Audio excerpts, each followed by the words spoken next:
Oi, galera. Continuando as nossas dicas a respeito de projeto de vida, a gente vai permanecer martelando na tecla de autoconhecimento e identidade, tá? Porque são temas extremamente importantes. A partir do momento que você reconhece a tua origem, definindo a tua identidade, você se torna capaz, inclusive, de pensar na diversidade, certo? Você não tenta se encaixar. Honestamente, você vai pensar na tua origem. E com isso você vai pensar nas diversas possibilidades que existem na sociedade. O que a gente chama de diversidade social. Bem, por outro lado, continuando no autoconhecimento, eu vou passar uma técnica para vocês, uma técnica que chama Mindfulness. Inclusive, vou fazer um pedido para vocês pesquisarem o significado dessa palavra na internet, em dicionários, onde vocês acharem melhor. E escrever para mim no formulário do Google, tá? Para eu poder ter uma noção do que vocês pensaram em termos de conceito para Mindfulness. Essa técnica, gente, vai ajudar muito a vocês se compreenderem, se aceitar e conhecer as suas habilidades e poder focar melhor nas coisas, sabe? A gente vai treinar para não deixar que outros pensamentos invadam a nossa mente na hora que a gente está se concentrando num assunto. Pode ser um estudo, pode ser uma atividade, pode ser uma recreação. Nós vamos aprender a evitar que assuntos aleatórios, pensamentos com assuntos aleatórios invadam o nosso pensamento, a nossa concentração, o nosso foco no momento que nós estamos realizando alguma tarefa. E, consequentemente, vamos melhorar a nossa concentração. A gente vai concentrar mais o nosso foco, certo? E isso vai ajudar em muitos aspectos. Primeiro, acho que é o principal, você vai ser uma pessoa mais centrada, né, naquilo que você está fazendo. A dispersão você acaba tendo formas de controlar a dispersão de pensamento. Você, pensando melhor naquilo que você está fazendo, você com certeza vai encontrar caminhos melhores. Ou seja, você vai exercitar a tua criatividade naquele campo. E, em terceiro, você vai, vai exercitar também as escolhas mais assertivas em relação às suas habilidades, em relação às coisas que você pode fazer. Gente, eu vou adiantar, vou dar um spoiler de um assunto que fica dentro dessa mindfulness, que é o julgamento, certo? Desde pequeno nós somos acostumados a julgamentos, certo? Aliás, antropologicamente, o homem desde o início da existência dele é acostumado com julgamentos. Por quê? Porque antropologicamente, assim, nós vamos fazer nós vamos focalizar uma situação muito antiga de um homem na pré-história, né, antes da veia escrita, que precisava decidir rápido, emitir julgamentos rapidamente para preservar a sua vida. Ou seja, foi uma questão de sobrevivência, que acabou se cristalizando no homem, né? Enquanto se tratava de uma questão de sobrevivência, uma questão de manter a segurança, eu acho que foi mais do que necessário.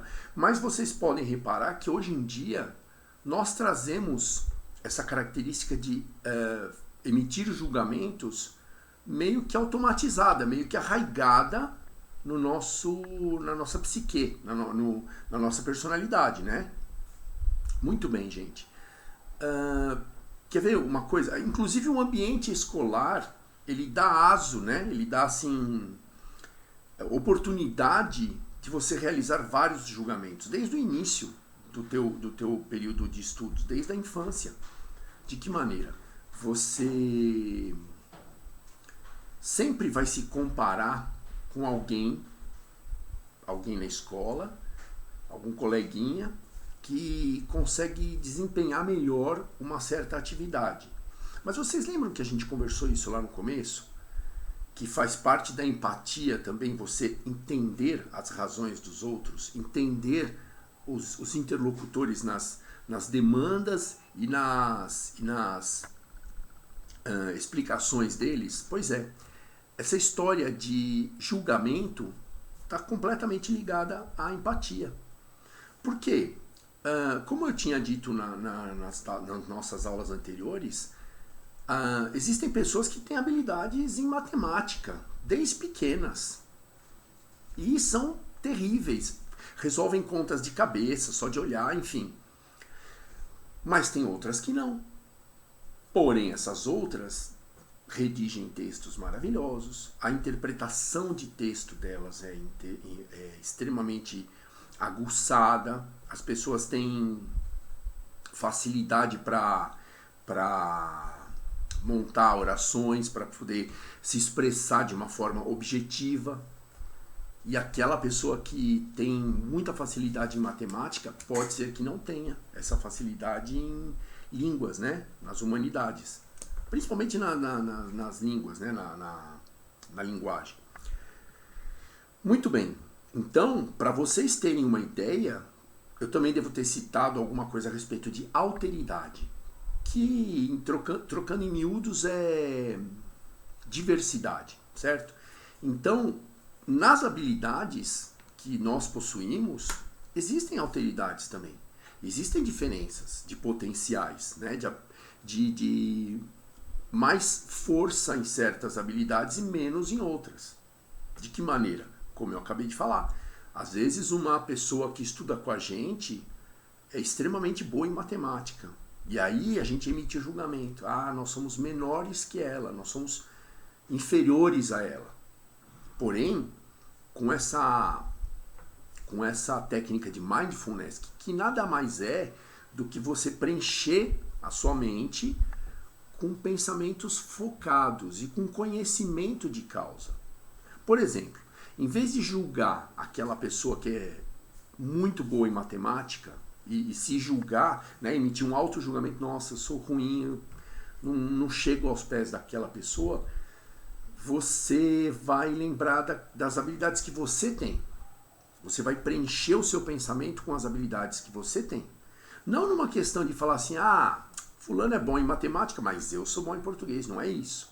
É com equilíbrio, é sem egoísmo. É para você se livrar daquela carga de culpa, né? Porque o julgamento pode causar uma culpa, né? Um sentimento negativo em relação a você mesmo. Então você vai se livrar, você vai atenuar esses efeitos. Também faz parte da inteligência emocional. Lógico. Porque você, ao invés de se julgar ruim em alguma coisa, você vai entender que tem pessoas com capacidades melhores, com habilidades mais fortes com capacidades mais fortes em certas habilidades, e assim como você vai ter capacidades mais fortes, você vai ter mais força, como diz a matriz SWOT, que nós vamos conversar também, em determinados aspectos. São os seus pontos positivos, né? Assim como todos nós temos pontos positivos e pontos negativos. Pessoal, uma coisa tem que ficar bem clara, tá? Porque nós somos todos adultos, eu e vocês que estão me assistindo. Não existe uma pessoa que é boa em tudo. É muito difícil. Assim, é praticamente impossível. As pessoas... eu vou criar uma situação, né? Baseado em alguns cientistas que houveram, em alguns matemáticos, alguns astrônomos, que foram brilhantes nas carreiras deles, nas disciplinas deles, na matemática, na geometria, na astronomia, nas ciências mesmo, na biologia e na química, porém tinham problemas seríssimos de relacionamento.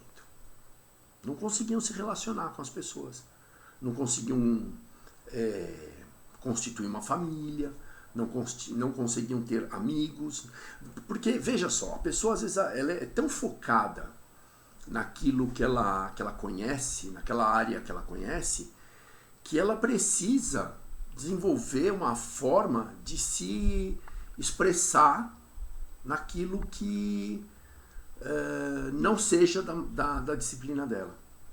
Entende? Ou, que é o que mais acontece, o mais comum, a pessoa muito focada, o cientista, aquele estudioso de certa disciplina, ele só consegue falar da disciplina dele. Portanto, ele só vai conseguir se comunicar com os pares dele. Um químico muito bom, um químico assim, tecnicamente irrepreensível, porém com problemas de relacionamento, ele vai se comunicar perfeitamente com outro químico. Porque o jargão é o mesmo, né? Os pensamentos são os mesmos, a lógica deles anda pelas mesmas pistas.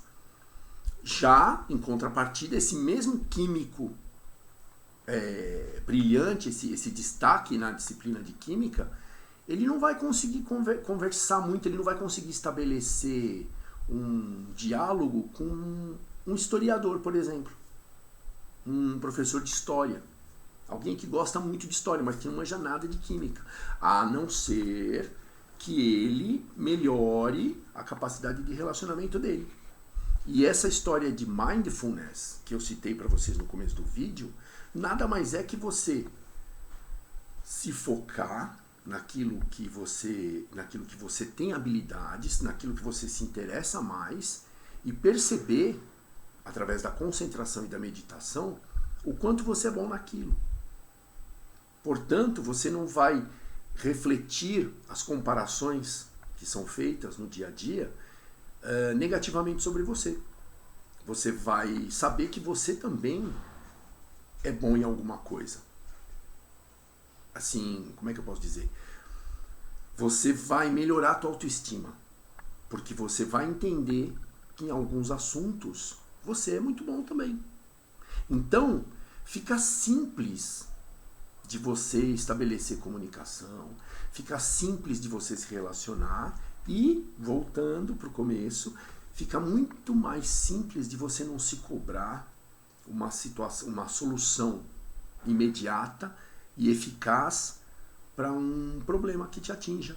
Portanto, se você não vai se cobrar e aquela história do julgamento você vai deixar de lado e vai enxergar as coisas como realmente são, sem julgamento, sem ele é melhor, eu sou pior, ou eu sou melhor, ele é pior, sabe? Sem comparações, você vai conseguir absorver melhor os problemas, né? Você vai saber lidar melhor com as suas emoções.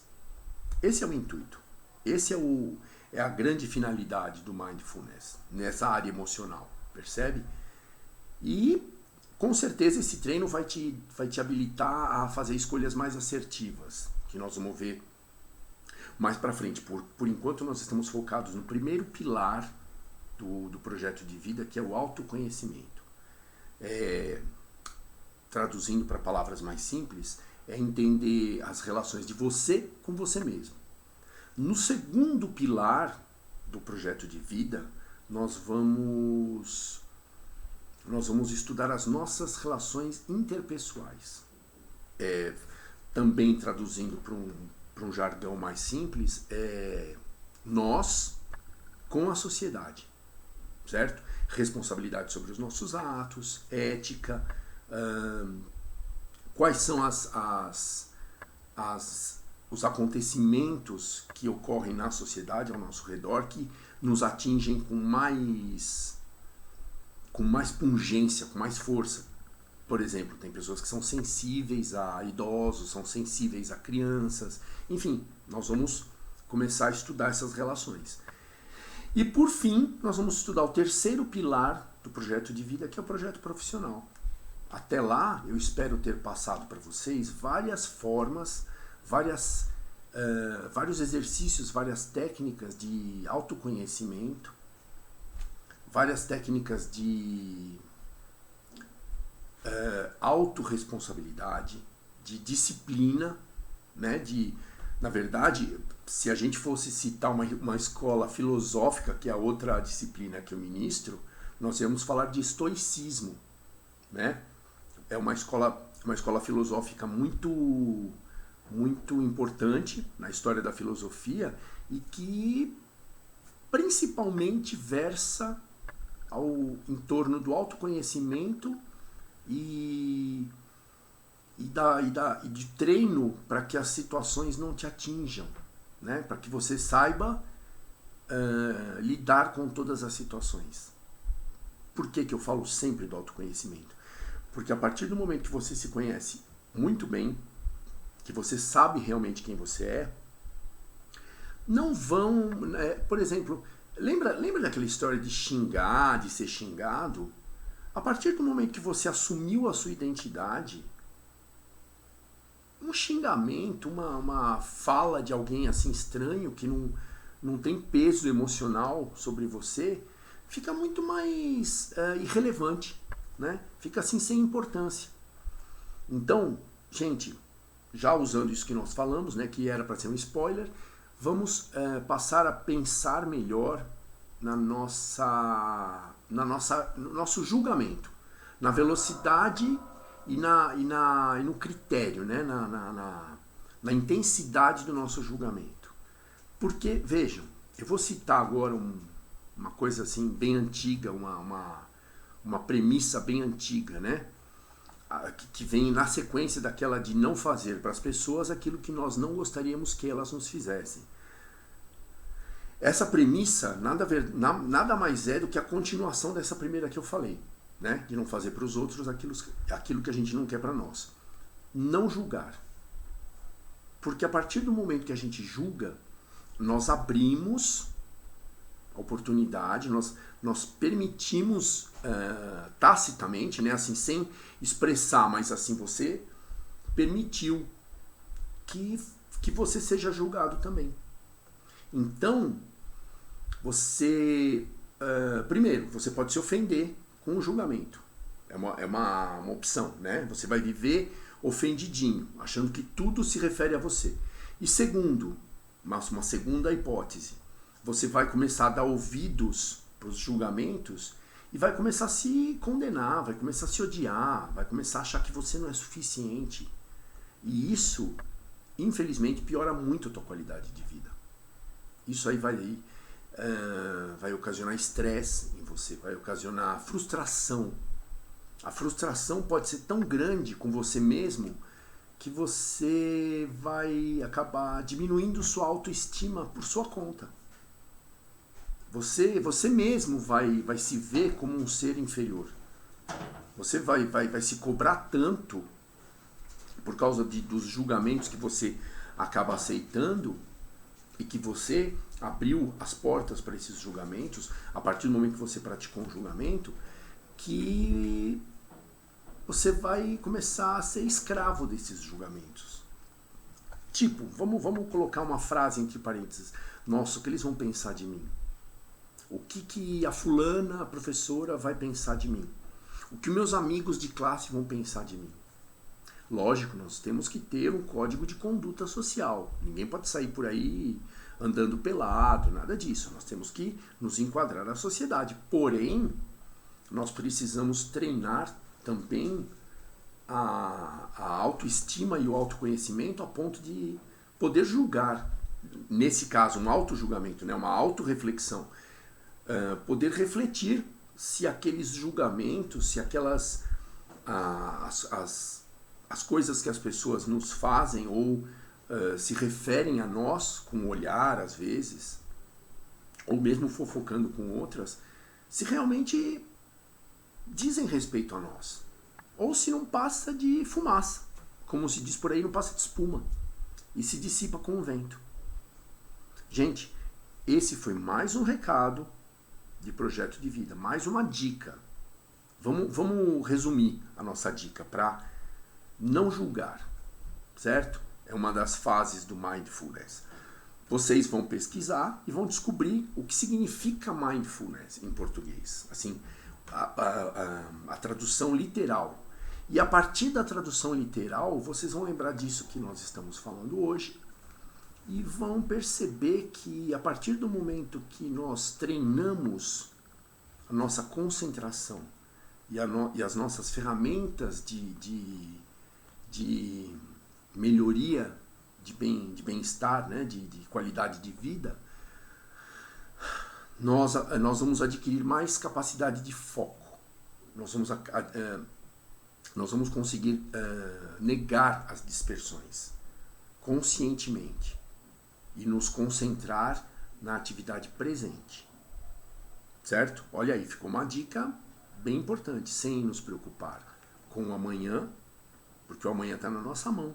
E a gente, realizando bem o dia de hoje, o amanhã com certeza ele vai se locupletar, ele vai se autocompletar, ele vai ocorrer de forma agradável. E o ontem, o que nós já passamos, o que nós já aprendemos, é importante a gente pensar também que a gente não vai conseguir mudar. É muito importante que a gente tenha aprendido com os erros. Que nós lembremos, das atitudes erradas que nós tomamos, né? Das decisões não assertivas, né? Aquelas decisões mais coerentes e mais conscientes, para que a gente não repita. Mas a gente não vai conseguir mudar o que já aconteceu. Então, a partir de agora, vamos começar a prestar atenção nas coisas, vamos começar a ter foco naquilo que a gente realmente deseja, né? Ou no estudo, ou no trabalho, ou na convivência familiar, na convivência social, enfim. Melhorar as nossas relações, né? O objetivo de foco nessas atividades é melhorar a nossa qualidade de vida, as nossas relações com essas tarefas que a gente tem diariamente. Mas sem esquecer de atenuar o impacto das coisas negativas, para a gente poder se relacionar melhor, para a gente não achar que está todo mundo errado e a gente está certo, ou vice-versa, está todo mundo certo e a gente errado. Aí a gente fica deprimido, entendeu? Vamos começar a pensar com equilíbrio, porque vocês vão ver que na hora que a gente chegar na nossa escolha profissional, vai estar muito mais simples se a gente tiver exercitado. Vai estar muito mais... eu quero isso, sem culpa. Eu quero isso. Eu vou fazer isso. Eu vou batalhar, vou estudar, vou conseguir. Certo? Fica muito mais suave a transição entre a escola, né? A escola obrigatória até o terceiro médio, para a escola profissionalizante, para a faculdade. Entendeu? E, consequentemente, para a escolha da profissão. Obrigado a todos e até a próxima conversa que a gente vai ter, né? Que por enquanto está unilateral. Mas eu espero que a gente um dia possa se encontrar e trocar impressões sobre tudo isso que a gente conversa. Tá bom? Valeu, obrigado, bons estudos para todos.